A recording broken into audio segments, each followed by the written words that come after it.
Capcom want to change the main character Dante in Devil May Cry to look like someone gay. Maybe the radiation from the Fukushima Daiichi reactors is affecting their brains. I mean, one, you've got Nintendo refusing to release profitable games or games that will do quite well anywhere but Japan. Two, you've got Capcom tried to sell demos, and now they're turning Dante into a gay guy. Now, in the link, you will find a video, or the description, you'll find a video to a YouTube video called Feminine Men. When you get some spare time, go and look at it, because it will give you some kind of understanding to why Capcom is trying to turn Dante, who is a male, into someone who, let's just say, doesn't really know his true sexuality. Now, if you look at Japan for the last decade, men have become more feminine. They wear makeup, they pull their eyebrows, they shave their chest.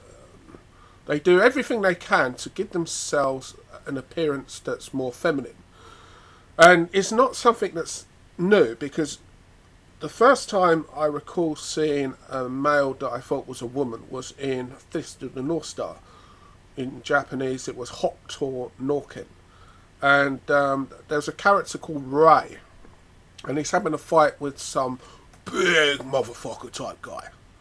And the guy's got these nunchucks, but it looked like nunchucks. And he throws it at Ray. And this sort of cloak falls off of him, and where the guy sees these fingernails that look rather effeminate, we see Ray, and the guy goes, "Yeah, I didn't know you were a bloke. Whatever, you're gonna die."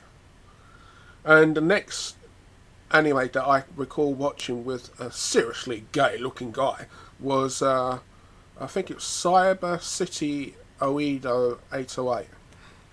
So, in Japan, there's been a tradition for a long time where the characters in the anime look like women, and they have these cosplays, and you've got men that dress up as women.